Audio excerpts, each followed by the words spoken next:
Paulo Henrique Ganso recuperado de uma lesão que não aconteceu, vou explicar melhor. E já uma novidade sobre os uniformes da Umbro, com as fotos sendo tiradas, e aqui neste vídeo você vai saber também sobre quem são os jogadores que vão aparecer nessas fotos. É informação importante. Giro de notícias.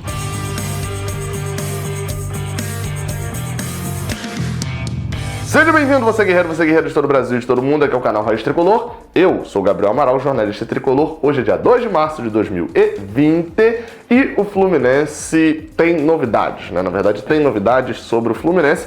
Você que quer apoiar aqui o canal, vá lá no Padrinho, o site do Padrinho tá aqui na descrição. Você vai participar do grupo do WhatsApp, onde tem sorteios. E o mais recente sorteio, eu tô procurando aqui, mas não tá aqui no quarto aqui agora. O mais recente sorteio foi uma camisa autografada pelos jogadores e que o Jefferson ganhou. Eu já vou pegar os autógrafos nessa semana para poder enviar para ele. Então vai lá, cara, tem sorteio lá direto, praticamente todo mês tem sorteios de camisas, shorts, produtos relacionados ao Fluminense. Vai lá e apoia o Raiz Tricolor aqui no Padrinho. Vamos embora falar de notícias do Fluminense. A primeira delas, uma notícia um pouco mais light, que é sobre o lançamento do uniforme da Umbro. Nessa segunda-feira, dia 2 de março, lá no CT Carlos Castilho, o Fluminense promoveu ali, né, os jogadores foram tirar as fotos com a camisa nova para poder fazer o material de apresentação, né, o material de lançamento da campanha. Como eu falei, os jogadores que tiraram essas fotos é importante destacar. Por quê? Porque foram eles: Hudson, Ganso e Nenê. Beleza, esses três jogadores, nada muito anormal, né, de serem esses três jogadores, são jogadores que chamam a atenção dentro do elenco, tem um nome já mais conhecido também, no caso de Hudson faz sucesso ali em relação à aparência dele também. O futebol feminino, a jogadora escolhida foi a atleta Luane.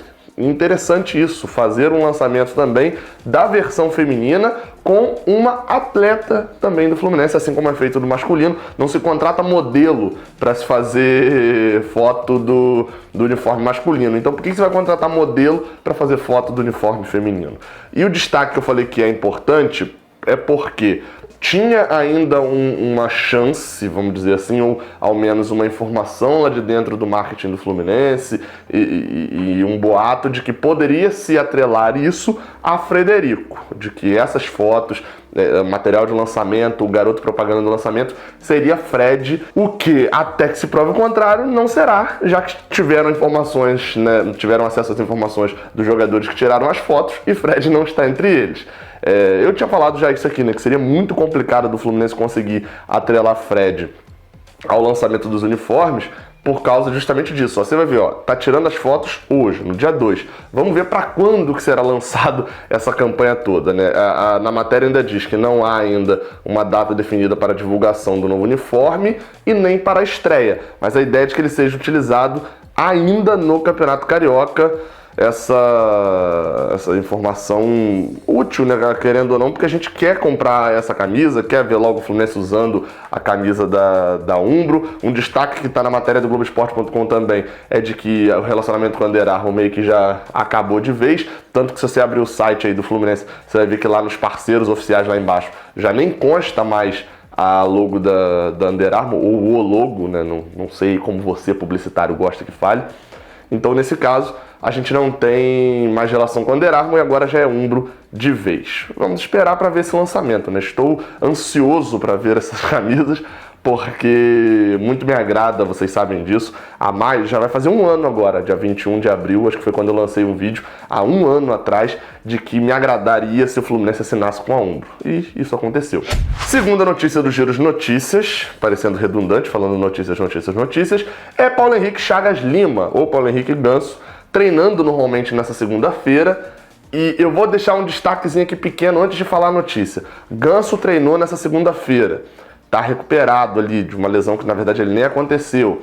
né? E então, se você, já que deu certo da outra vez, se você não quer ver os piores jogadores do Fluminense escalados como titulares, sejam eles Henrique. Se você quer, vou aumentar aqui agora o negócio então, não vou falar de meio de campo não. Se você não quer ver o Fluminense entrando contra o Botafogo da Paraíba, com Pablo Diego, Lucas Barcelos e Felipe Cardoso de trio de ataque, dá o like aqui embaixo. Mostra que você está assistindo até esse pedaço aqui e dá o like aqui embaixo. Porque pra mim, Henrique já até passou. Eu até tolero o Henrique perto desse trio de ataque contra o Botafogo da Paraíba. Pois bem, voltando à notícia, você já deixou seu like aqui embaixo, eu sei disso. Com o treino de Ganso na segunda-feira normalmente, treinou entre os reservas, né, já que os titulares fizeram só regenerativo, os jogadores que jogaram na partida do domingo não treinaram efetivamente nessa segunda-feira, fazem treino regenerativo, e Ganso participou da atividade normalmente.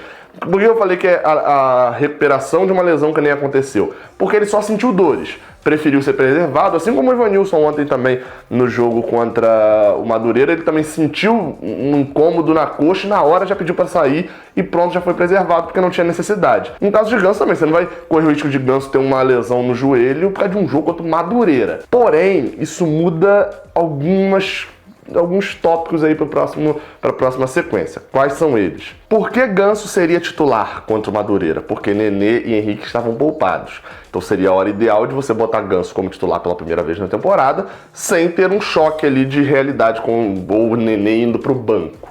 Só que agora contra o Botafogo da Paraíba, Ganso, que vem de uma ótima atuação contra o Motoclube, pode ser o titular, até se fala, né, que ele vai ficar à disposição para o jogo de quarta-feira, de que eu vi torcedores falando que ele tem que ser titular e etc. Só que para esse jogo, ou o Odair vai contra o que ele vem falando, de não utilizar Ganso e Nenê juntos de início de jogo, a não ser uma situação muito específica, que não me parece ser contra o Botafogo da Paraíba, ele não vai utilizar os dois, ou então Ganso não vai ser titular, que é o que eu acho mais provável, ou o que eu acho menos provável é que Nenê, mesmo vocês sabendo o que eu penso sobre, que eu analiso sobre o futuro da temporada de Nenê, quando começar Brasileirão e etc., ele hoje não é reserva do Fluminense, hoje não pode ser reserva para um jogo desse contra o Botafogo da Paraíba, Nenê não vai para o banco para Ganso ser titular nessa partida.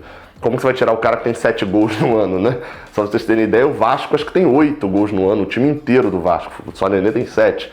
Então, assim, o Fluminense, o Odair vai ter que quebrar a cabeça para poder escalar. Porque também, como é que você faz um negócio? Vamos lá, ele tem... É isso que às vezes dá raiva, né? Porque o Odair tem a opção de jogar com o meio de campo mais pesado de marcação ali, né? Mais seguro na marcação, não necessariamente pesado, mas seguro na marcação, com Yuri, Hudson, de repente até escalar Ganso ali como volante também e botar o Nenê mais à frente. Ou até mesmo escalar Yuri, Hudson, Iago e o Ganso mais à frente. Ele tem a opção de, não, vou soltar um pouco mais o time, tira o Iago dessa conta aí, bota Yuri e Hudson e ou bota só o Iago e o Hudson atrás e bota na frente o Marcos Paulo para jogar pelo meio junto com o Evanilson e abre o Wellington Silva e o Fernando Pacheco. Ele tem muitas opções, mas ele vai escolher o Henrique. Isso eu não tenho dúvidas, o Henrique é titular. Ele tem 200 milhões de opções e ele escolhe a 200 milhões e um. E vai escolher o Henrique titular. Ou seja, vai ser difícil para ele armar o time. E ele tem muitas opções boas para poder fazer isso. Por exemplo, ele tinha uma opção, inclusive, para esse jogo, de não utilizar nem Ganso nem Nenê, que é botando o Marcos Paulo para fazer aquela posição, colocando o Wellington Silva e o Evanilson mais à frente e faz a trinca atrás, que apesar de a torcida critica muitas vezes posicionamentos errados de Odair, mas tem que aprender também tem que tirar algumas coisas da cabeça. 3 volantes! Meu Deus! O Iago ontem pisou mais na área do que o Julião, por exemplo, que é lateral. Iago, Hudson, Yuri, todos eles chegando à frente. Tem um comentarista que diz, agora não vou lembrar quem é, que se um jogador, ele pode ser lateral, meia, atacante, se ele jogou uma vez de volante, ele vai ser volante para sempre. Vai ser chamado de volante para sempre. Isso é um problema. Não necessariamente o Fluminense jogando com 3 jogadores que também tem características de marcação, está jogando com 3 volantes. Eu hoje, por exemplo, se não tivesse Nenê e Ganso, vamos dizer, para essa partida, contra o Motoclube, eu iria com... Contra o Motoclube não, o Motoclube a gente passou. Contra o Botafogo, eu iria com isso. Com Iago, Hudson e Yuri, Marcos Paulo, o Wellington Silva e Evanilson. Ou até mesmo, de repente, tirava um desses, já tirava o Yuri e colocava o Fernando Pacheco mais à frente, para ter mais liberdade no ataque, mas não acharia completamente errado ir com essa escalação primeira que eu falei. A gente tem que também pensar sobre algumas coisas. Agora, sobre Ganso e sobre Nenê, Eu acho que vai sobrar para Ganso mais uma vez no banco nessa partida contra o Botafogo. Parece que o trem da titularidade para Ganso nesse início do ano passou muitas vezes lotado e ele não conseguiu pegar. É óbvio que para ao longo da temporada, invariavelmente ele vai se tornar o titular absoluto em alguma parte da temporada. Isso eu não tenho dúvidas. Mas parece que para esse jogo contra o Botafogo ele não será titular, apesar de, com os dois, eu nessa partida contra o Botafogo, cogitar a escalação dos dois juntos, sim, né? Colocando ali, como eu falei, né, uma dupla de ataque, adiantava o Marcos Paulo para poder jogar com o Evanilson no ataque, bancando o Wellington Silva nesse caso, colocando o Marcos Paulo, Nenê e vindo de trás Ganso, Iago e Hudson. Colocaria esse time talvez, mas estou falando isso aqui agora de cabeça, pode ser que até mude de ideia até quarta-feira no vídeo de pré-jogo. O importante é, você está bem informado, Ganso já está recuperado, já está praticamente liberado para o jogo dessa quarta-feira. Não se esquece do like aqui embaixo, olha o que eu falei, hein? Tô falando aqui de Evanilson, de Marcos Paulo, vai acabar entrando com aquele trio de ataque lá. Dá mole aí. Saudações tricolores e até a próxima, valeu!